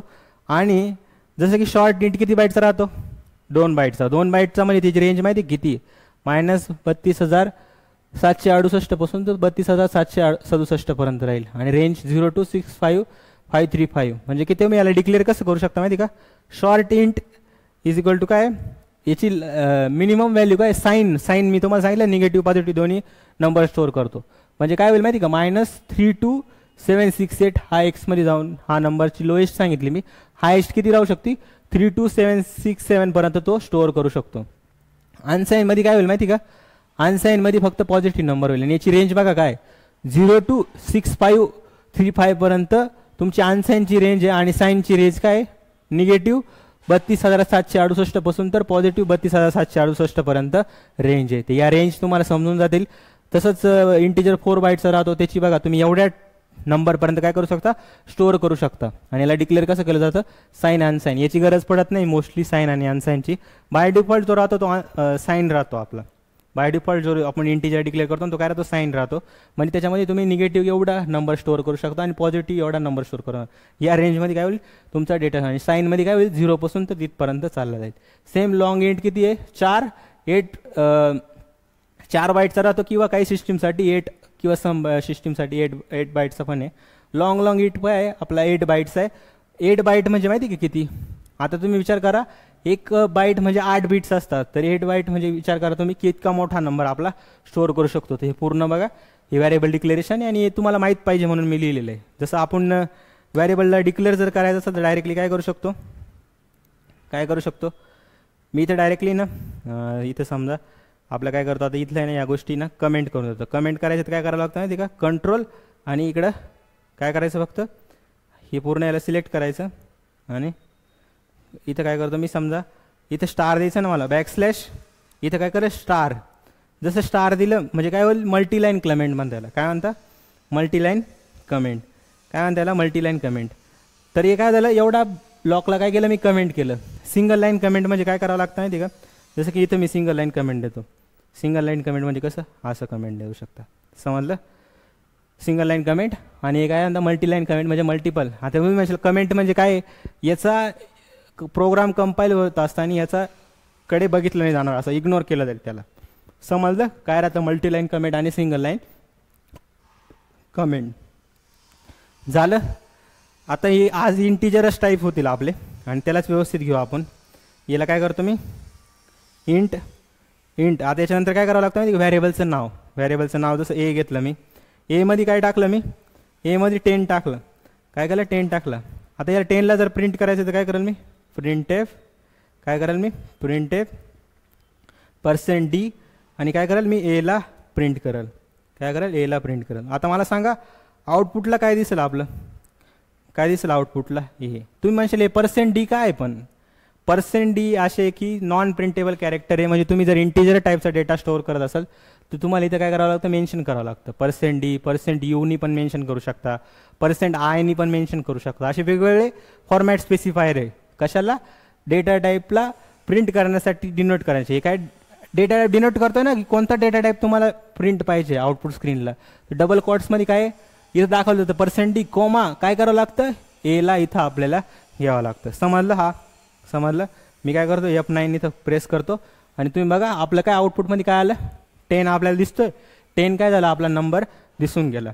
आणि %d काय फॉर्मॅट स्पेसिफायर हे तुम्हाला मी पुढं सांगतो. मी त्याचं खूप डीप घेण्याचा प्रयत्न करतो, पण कधी कधी तो टायमाच्या अभावी आपल्याला काय करावं लागतं, ते त्याला मिनिमाइज करावं लागतं. ह्या सर्व गोष्टी आहे इथे लिहिलेलं आहे मी. रेंज वगैरे कशी फाइंड करता तुम्ही वाचून पण तुम्हाला समजून जाईल. तसंच एक डेटा टाईप अजून कोणता राहतो, फ्लोट टाईपचा. फ्लोटमध्ये पण कोणते कोणते डेटा टाईप राहतात, एक फ्लोट राहू शकतो, डबल राहू शकतो, लॉंग डबल पण राहू शकतो. जसं जसं आपल्याला पुढे यूज पडेल तसं तसं या डेटा टाईपला आपण यूज करत चालू. पण काहीच करायचं नाही, इंटिजरच्या जागी फक्त काय करायचं, फ्लोट करायचं आहे. म्हणजे इथे तुम्ही काय व्हॅल्यू स्टोअर करू शकता. जसं तुम्हाला एकदा डिक्लेअर करून दाखवतो मी. काय करतो इथं मी डिक्लेअर करून दाखवतो. फ्लोट दिसतंय ना तुम्हाला, फ्लोट. इथं काय केलं मी, इथं काय केलं माहिती का, float x is equal to काय केलं मी, x इज इक्वल टू काय केलं मी, 5.3 टाकलं. आता 5.3 हा काय डेसिमल नंबर आहे. जर मी याला एक्समध्ये टाकण्याचा प्रयत्न केला, मी काय करतो आता इथं थोडा चेंज करतो. इथं पण काय करतो, 5.3 करतो.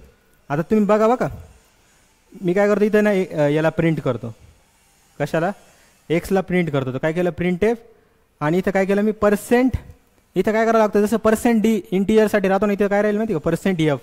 आणि प्रिंट कशाला करायचं, आपल्याला एक्सला प्रिंट करायचं आहे. आणि वरती कशाला प्रिंट केलं, एला. पण दोघांमध्ये बघा, इंटिजरमध्ये काय टाकलं मी, 5.3 टाकला, फ्लोटमध्ये पण टाकला 5.3. आता मला सांगा कुठं प्रिंट होईल आपला 5.3. हे जर तुम्हाला चेक करायचं असेल तर कंपाईल करूनच दाखवण्यात मजा आहे. तर काय झालं बघा, काय झालं तुम्हाला दाखवतो मी. हे असं एका लाईनमध्ये नाही समजणार. तर इथं काय करतो माहिती का, मी न्यू लाईन करतो, /n. काय केलं, /n. आता परत कंपाईल करतो मी. इथं बघा, पहिल्यांदा जेव्हा मी प्रिंट केलं, पहिल्यांदा काय प्रिंट केलं, काय केलं मी, प्रिंट 5.3लाच प्रिंट करायचा प्रयत्न केला. एमध्ये काय व्हॅल्यू, इकडे बघा तुम्ही, इथं काय व्हॅल्यू आहे, एमध्ये 5.3 टाकली ना मी. आणि प्रिंट काय केलं, एला प्रिंट केलं. तर मला पण तिथं आउटपुटमध्ये काय दिसलं, 5. का, कारण त्याच्या रेंजच्या बाहेर गेला. रेंजच्या बाहेर केला ना, इंटिजरमध्ये तुम्ही काय स्टोअर करू शकता, फक्त नंबर स्टोअर करू शकता. ह्या व्हॅल्यू स्टोअर करू शकता का कोणत्या डेसिमल फॉर्मच्या, नाही. त्याच्यामुळे त्यांनी पॉईंटच्या नंतर जेवढ्या व्हॅल्यू त्याला कन्सिडर केलं का, नाही. आणि इथं काय बघा, मी जेव्हा 5.3ला प्रिंट केलं तर मला काय दिसलं, इथं काय दिसलं, 5.3. त्याच्यानंतर काय दिसतंय, 000 दिसतंय. आता मला काय पाहिजे माहिती का, पॉईंट नंतर एकच डेसिमल पाहिजे. काय केलं, पॉईंट नंतर समजा 2 पाहिजे. चला, तर मी इथं काय करतो माहिती का, इथं काय करतो माहिती का, .2f करून देतो. काय करतो, .2f करतो. आणि परत मी काय करतो, आता याला बिल्ड आणि रन करतो. काय करतो, बिल्ड आणि रन करतो. F9 परत दाबाल मी. स्क्रीन आधी क्लोज करायची आणि मग काय करायचं, F9 आपलं दाबायचं. दाबलं तर काय झालं माहिती का, इथं बिल्ड नाही झाला आपला. बिल्ड आणि रन झाला पाहिजे तो. झालं. पॉईंट नंतर किती संख्या आल्या, 5.30. आणि पॉईंट नंतर 1 पाहिजे असेल तर इथं काय करायचं माहिती, फक्त पॉईंट नंतर 1 पाहिजे असेल तर 1.f करायचं. काय करायचं, 1. काय केलं मी, बॅकस्पेस. पॉईंट नंतर काय केलं, 1f. काय केलं, 1f.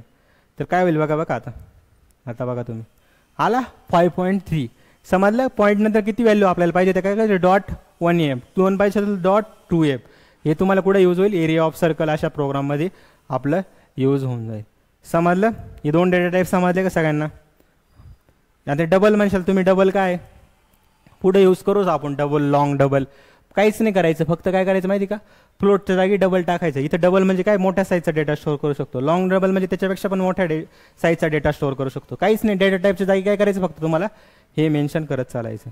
इथं दिलं आहे, पण आपल्याला मेन म्हणजे डिफरन्स काय असतो त्याच्यामध्ये. डिफरन्स हाच आहे का? फ्लोट हा 4 बाईटचा असतो. काय फ्लोट आपला काय असतो? 4 बाईटचा असतो. किती बाईटचा असतो? 4 बाईटचा असतो साईजमध्ये. आणि डबल किती राहतो? 8 बाईटचा. म्हणजे ऑब्विसली त्याच्यामध्ये नंबर काय मोठा स्टोअर करू शकतो. इथं बघा नंबर काय करू शकतो? मोठा स्टोअर करू शकतो. लॉंग डबलमध्ये पण काय होईल? अजून जास्त मोठा नंबर स्टोअर करू शकतो. हे यूज करू शकता तुम्ही.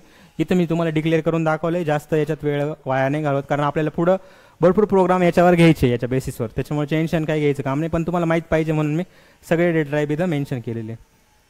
कॅरमध्ये पण सेम असतं बघा, साईन आणि अनसाईन. तर कॅरमध्ये काय असतं?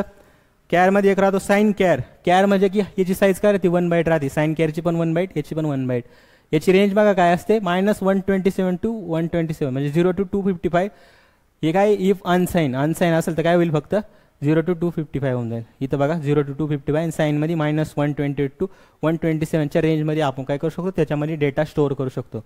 म्हणजे char CH signed char SCH -42, unsigned char UnCH 252 असं मेन्शन करावं लागतं इथं, sine care अनसाईन care.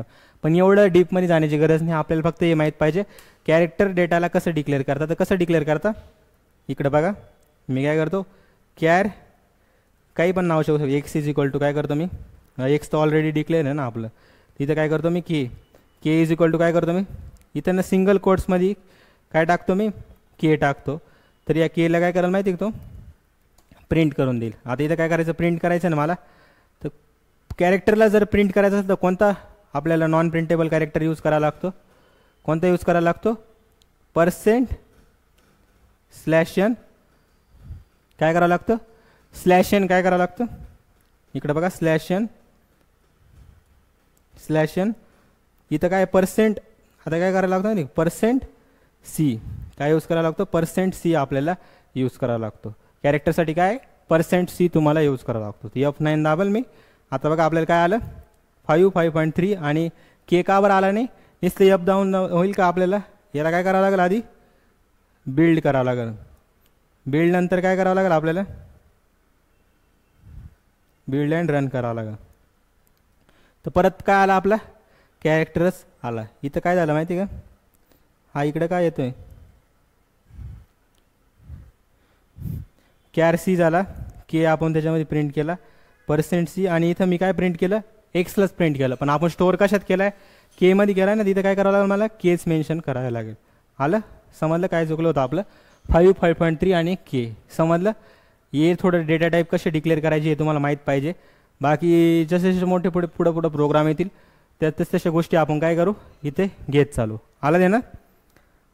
Format specifier कोणते कोणते? %d %u ही सगळे इंटिजरसाठी. फ्लोटिंगसाठी बघा %f, %t सिंगल कॅरेक्टरसाठी, स्ट्रिंगसाठी %s, हेक्साडेसिमलसाठी %x, ऑक्टल नंबरसाठी %o, पॉइंटर ॲडरसाठी %p, काही पण घेऊ शकता तुम्ही. पर्सेंटेज साईनसाठी %, 100%. मग आधी काय होईल?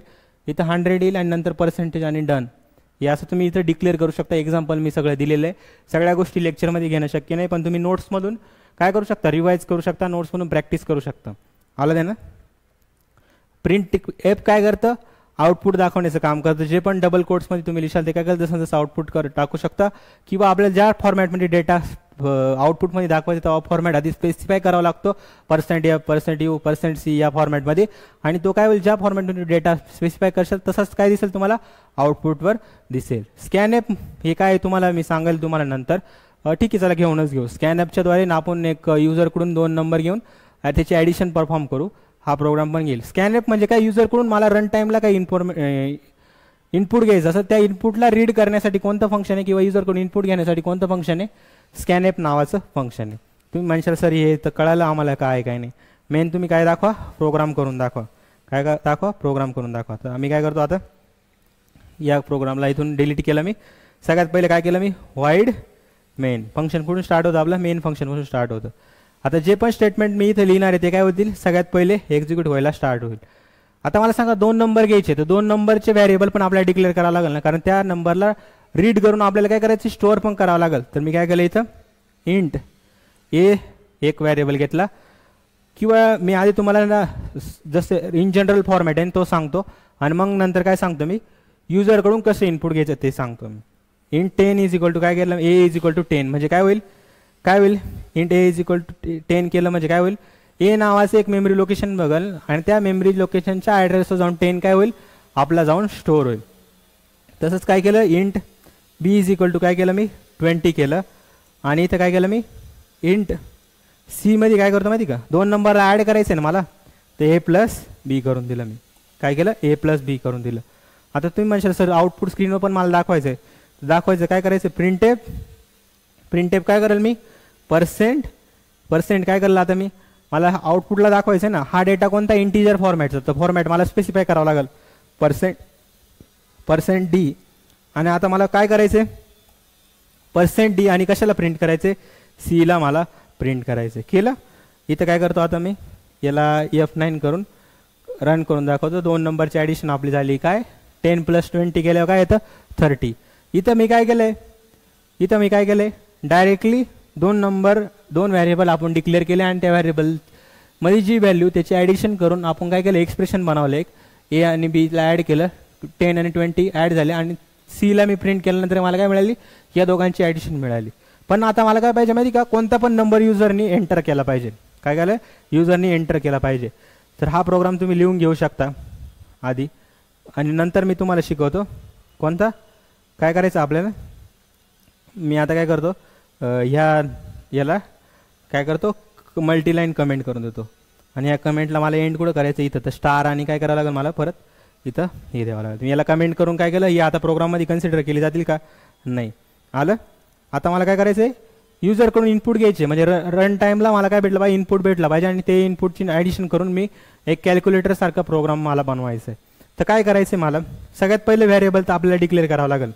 काय व्हेरिएबल डिक्लेअर करावं लागेल इंट ए इंट बी हे व्हेरिएबल काय करावं लागेल डिक्लेअर करावं लागेल. डिक्लेअर केलं त्याच्यात काय व्हॅल्यू असाइन केली का मी नाही. व्हॅल्यू कधी असाइन होईल जेव्हा युजर टाकेल तेव्हा जाऊन त्या एच्या ॲड्रेसवर जाऊन स्टोअर झाली पाहिजे. तर ॲड्रेसवर जाऊन स्टोअर झाली पाहिजे तर मी काय करतो माहिती का प्रिंट एफ इथं काय करतो माहिती का एंटर 2 नंबर्स इथं काय देतो एंटर 2 नंबर्स असा मेसेज दिसेल. काय दिसेल असा मेसेज दिसेल. आता मला सांगा डबल कोट्समध्ये लिहिलं तर सेम टू सेम मेसेज काय दिसेल मला आउटपुट स्क्रीनवर दिसेल एंटर 2 नंबर्स दिसलं. इथं काय केलं मी स्कॅन एप. आता स्कॅन एप काय करतं की युजर जे पण इनपुट टाकाल त्याला काय करेल रीड करून जे आपण व्हेरिएबल डिक्लेअर केले ए आणि बी त्या व्हेरिएबलच्या ॲड्रेसवर जाऊन काय करेल रीड करून त्यांना स्टोअर केलं जाईल. म्हणजे काय होईल स्कॅन एप. आता स्कॅन एपमध्ये जो डेटा येणार आहे 2 नंबर येणार आहे ते दोन्ही नंबर काय राहणार आहे आपले इंटिजर फॉर्ममध्येच राहणार आहे किंवा फ्लोट पण घेऊ शकता तुम्ही कारण वरती डिक्लेरेशन इंटिजर फॉर्म आहे तिथं आपण आपल्याला काय घ्यावं लागेल इंटिजरच घ्यावं लागेल म्हणजे पर्सेंट डी काय हवं पर्सेंट डी. नंतर काय केलं मी पर्सेंट डी पाहिजे तर मी इथं काय करतो माहिती का इथं ना असं डिनोट करतो A is equal to percent D आणि इथं काय करतो B is equal to percent D. आणि आता स्टोअर कुठं करायचं आहे मला स्टोअर कुठं करायचं आहे एच्या ॲड्रेसवर. तर ॲड्रेस ऑफ ऑपरेटर म्हणजे काय राहतं माहिती अँड सारखाच ऑपरेटर राहतं आपला ॲड्रेस ऑफ ऑपरेटर. एच्या ॲड्रेसवर जाऊन काय कर स्टोअर कर एच्या ॲड्रेसवर जाऊन काय होईल ती व्हॅल्यू स्टोअर होईल. सेम काय कर दुसरी व्हॅल्यू कुठे जाऊन स्टोअर कर बीच्या ॲड्रेसवर जाऊन स्टोअर कर. काय कर बीच्या ॲड्रेसवर जाऊन स्टोअर कर आणि त्या ॲड्रेसवर ज्या व्हॅल्यू त्या आपण पुढे यूज करणार आहे कुठं इंट सम नावाचं एक व्हेरिएबल बनवलं मी आणि त्या सम नावाच्या व्हेरिएबलमध्ये काय केलं ए प्लस बी करून दिलं फक्त. काय केलं ए प्लस बी म्हणजे काय हे 2 नंबर काय होतील ॲड होतील आपले ॲड होते त्यांना काय करायचं मला प्रिंट एफ काय करेल मी याला प्रिंट करेल. आता माझा नंबर काय इथं मला अजून एक मेसेज दाखवायचा आहे. काय दाखवायचं आहे की सम इक्वल टू काय दाखवायचं मला sum equal to percent D म्हणजे 2 नंबरची काय होईल ॲडिशन आपली होईल आणि याला काय करायचं मला प्रिंट करायचं मग कोणाला प्रिंट करायचं सममध्ये जे आन्सर येईल ना ते मला काय करून दे प्रिंट करून दे आणि ते प्रिंट माय इथं केलं. तुम्ही काही पण व्हेरिएबलचं नाव देऊ शकता सम घ्या डी घ्या आर घ्या रिझल्ट घ्या काही पण घेऊ शकता तुम्ही. इथं मी काय केलं सम केलेलं आहे. आता याला काय करतो मी कंपाईल करतो F9 करून. तर सगळ्यात पहिला मेसेज काय आलं एंटर 2 नंबर्स. तर 2 नंबर्स टाकले मी समजा 10 टाकल्यानंतर काय द्यायला माहिती का 10 नंतर डायरेक्टली काय केलं त्यांनी काय केलं एंटर 2 नंबर्स 10 टाकलं आणि डायरेक्ट काय दिलं 16 दिलं. 16 द्यायला पाहिजे का त्यांनी नाही म्हणजे ऑब्विसली आपलं काय झालं आता इथं ए इज इक्वल टू 10 आणि address of A address of B आपलं स्टोअर झालं. आता युजरकडून जे पण इनपुट येईल काय होईल ते ॲड्रेस एमध्ये जाऊन स्टोअर होईल आणि बीमध्ये जाऊन स्टोअर होईल. तर मी काय करतो इथं काय करतो परत याला कंपाईल करतो इथं 10 टाकतो 20 टाकतो आणि या दोघांची काय परत तो काय दाखवतो 16 दाखवतो काय होतं 16 दाखवतो. तर काय करतो माहिती का मी ही लाईन आहे ना अशी न लिहितं मी काय करतो माहिती का, इथं काय करतो मी स्कॅन एफ, युजर कोणी इनपुट घ्यायचं ना मला, आता 2 नंबर मेसेज टाकला तिथून 2 ॲड होतील, तर काय करतो मी %d काय करतो मी इथं काय करतो एचा काय करावं लागेल मला, कुठं जाऊन स्टोअर करायचा आपल्याला, तो address of A me store केला. नंतर काय केलं स्कॅन एफ काय केलं मी %d मध्ये काय केलं मी परत काय कुठं जाऊन स्टोअर करायचं मला, ॲड्रेस ऑफ बीच्या ॲड्रेस जाऊन स्टोअर करायचं आहे. आणि नंतर मी त्याला काय करतो ए आणि बीला काय करतो इथं यूज करतो. तर इथं काय होईल, परत मी F9 दाबलं, एंटर 2 नंबर्स 10 टाकलं, नंतर काय झालं एंटर, नंतर 20 टाकला मी. आता आलं का 10 आणि 20चं काय आलं, ॲडिशन आपली 30 इथे येऊन गेली. समजलं काय झालं, मी त्यांना फक्त काय केलं वेगळं केलं आलं त्यानं, कारण की काय होत होतं आउटपुट स्क्रीनवर तो दिसत होता का आपला हा स्कॅन एफ म्हणजे की आपण तिथं मेन्शन करू शकतो का व्हेरिएबल, नाही. स्कॅन एफ म्हणजे युजरकडून इनपुट घेतानाच आपण एला इथं टाकतोय, ते चालेल का, नाही. तर या चुका पण आपल्या काय होऊ शकता. मी तुम्हाला तिथं क्लिअर पण करून दाखवली की कसं आपलं 2 नंबर येतील आणि त्यांची ॲडिशन कशी परफॉर्म केली जाईल. समजलं. स्कॅन ॲपमध्ये आपल्याला तिथे काही डिक्लेअर करायची गरज नाही, ते कुठं डिक्लेअर करू शकतो आपण, प्रिंट ॲपमध्ये डिक्लेअर करू शकतो. आलं आहे ना, 2 नंबर टाकले तर 2 वेळा काय केलं मी स्कॅन ॲप, किंवा एकाच नंबरमध्ये केलं असतं तरी चाललं असतं. म्हणजे तुम्ही म्हणशाल सर ऑलवेज दोन्ही नंबरसाठी आपल्याला वेगळं घ्यावं लागेल का, नाही. मी तुम्हाला दाखवतो इथं काय करायचं. या दोघांना काय करतो मी, याला देतो कमेंट करून, याला काय करतो कमेंट करतो, आणि याला काय करतो मी वरती कॉपी करून घेतो Ctrl+C, आणि इथं काय करतो मी Ctrl+V करून देतो, आणि याला पण काय करतो इथं कॉपी. आता तुम्ही म्हणशाल सर मग तुम्ही ए आणि बी घेतलं होतं, त्यांनी काय झालं बाय डिफॉल्ट गार्बेज व्हॅल्यू तो कॅल्क्युलेट करायला लागला. इथं काय करावं लागेल मला %d म्हणजे आता इथं काय होईल 2 नंबर स्टोअर होतील ना, तर मला इथं मेन्शन पण करावं लागेल कोणते 2 number, address of A address of B, हे 2 नंबर वर जाऊन काय करायचं, ते 2 नंबर येतील त्यांना काय कर ह्या 2 ॲड्रेसवर जाऊन स्टोअर कर. तर मी काय केलं F9 केलं, इथं काय केलं 10 नंतर 20 झालं, सम काय आलं 30. समजलं. मग काय मिस्टेक होती आपण ए आणि बी तिथे डिक्लेअर मेन्शन करायची गरज आहे का, तुम्हाला जर मेन्शन करायचं आधीच प्रिंट टेपमध्ये काय द्यावं लागेल, मॅसेज द्यावा लागेल. कारण की काय जे आपण प्रिंट टेपमध्ये डबल कोट्समध्ये लिहितो काय जसं आपल्याला आउटपुट स्क्रीनमध्ये दिसतं. समजलं. स्कॅन ॲपमध्ये काय मिस्टेक होऊ शकते ही तुम्हाला मी आधीच मिस्टेक समजावली काय होऊ शकते, आणि ती क्लिअर पण करून दाखवली. झालं. प्रिंट टेप स्कॅन ॲप समजलं, 2 ॲडिशन ऑफ 2 नंबर समजलं, डेटा टाईप व्हेरिएबल पण समजले, आणि अशा प्रकारे आपला दुसरा दिवस संपलेला. हे काही क्वेश्चन हे नोट्समध्ये दिलेले तुम्हाला, याचा आन्सर तुम्ही कमेंट सेक्शनमध्ये देऊ शकता. तर आज दुसरा दिवस होता. आपल्याला असंच कन्सिस्टन्सी आपण आपली मेंटेन ठेवणार आहे, आणि आपल्या चॅनल हा जास्तीत जास्त लोकांपर्यंत पोहोचला पाहिजे, आणि पूर्ण कंटेंट हे मराठीमध्ये फ्री ऑफ कॉस्ट आपल्या चॅनलवर डिलिव्हर होणार आहे. तर जास्तीत जास्त लोकांपर्यंत पोहोचवा. आजच्या दिवस एवढंच, नंतर बघू आपण नेक्स्ट लेक्चरमध्ये. तोपर्यंत अभ्यास करत राहा, नवीन गोष्टी शिकत राहा, आणि AI सोबत आपल्याला कम्पीट करायचं आहे आणि आपल्याला जिंकायचं, या हिशोबानेच आपला अभ्यास चालू ठेवा. तर धन्यवाद.